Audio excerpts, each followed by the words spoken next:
Well, today is September 16th. It's New Comic Day and time for another haul. It's my second haul. My first one had a great reception for. Nice welcome to this community here on YouTube, so thank you for that, everybody. Um, Alright, so let's just get right into what I got this week. First one is Captain America White, #1. It was a really good read. Goes back to some of the, you know, earlier days of Captain America and Bucky. It's definitely, if I had to pick a word for it, melancholy, and read a bit like a eulogy to me. Not doesn't make it bad by any means. It's just a bit more on the sadder side. It's the way I read it anyhow. It's sort of a thicker issue. It was $4.99 cover price, and the reason for that is because it includes this number 0 that actually came out in 2008. You can see the '08 there, if my phone would focus. But that was 2008, so from between 2008 and 2015, it took quite a bit of time to get these out. Way much longer, of course, than the rest of the color series. You know, Daredevil Yellow, Captain America Blue, and some of the other ones. So I'm glad to finally have it, and I'm looking forward to the next few issues. It is a mini, so I think it's a 5-part series. I don't know if that's 0 to 5, which would be 6, or if that's 0 to 4, which would be 5. I don't know if they're including the 0 or not. But if you don't need every single number, I would skip the 0 because it is in the issue #1. But if you do need all of them, sort of like I do, I'd go ahead and find that to pick up. It did come out in 2008, so it would be in your back issue bins. Next one I got, Hawkeye. This is Hawkeye #5. So there's that one. That's been good. I'm wondering how this one and Bucky Barnes are able to get through Secret Wars without any renumbering or series ending or anything like that, like pretty much everything else did for Marvel. And speaking of Bucky, I got Bucky Barnes, The Winter Soldier, #11. The artwork in this one is quite something. I'll tell you. It's pretty visually striking. You can see, for example, that it's like a crazy acid trip, if you ask me. Quite the artwork there. Also got Armor Wars #5. That series is ending as well as Spider-Verse #5. Noticing a theme with these Secret Wars minis, especially with the endings. They're ending in a quite nice note. Things are wrapping up nicely. This one in particular, I liked how the sort of team interacted together, and if you also like this, maybe check out Web Warriors, which is another upcoming series we'll see in the all-new, all-different Marvel world. So there's that. Spider Island #4. Got this one, haven't actually read it yet, but I like the other one so far, so I think there's one more to go after this one.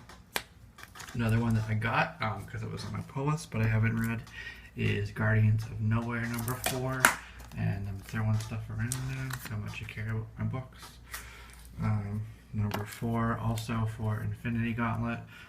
Somebody else said it sort of started off a little bit slow, but once you got a couple issues in, it definitely picked up quite a bit. So I agree with that, and I'm hoping that this continues with that and carries the action forward. And by this cover, it certainly looks that way. I like that big Thanos there in the side. So, alright, another one I got. I don't really know anything about this series, and my collection is pretty Marvel-centric, so I've really been trying to branch out a little bit, and I really like this cover quite a bit. It's pretty badass there. Deathstroke and Harley Quinn having some bloody fun. Just thought it was a really cool cover. It's Deathstroke #4. So got that. And a couple of variants that I thought were really cool. So I wanted to share those with you. A couple of the manga variants. Amazing Spider-Man Renew Your Vows #4. X-Men 92 #3, the one with Gambit and Jubilee on the cover. I thought that one was really neat. I really like the colors in it. I think those are great. There he is poking the bubblegum in the face. Old Man Logan. There's a manga variant. And then the final one is Deadpool's Secret Wars Number 4.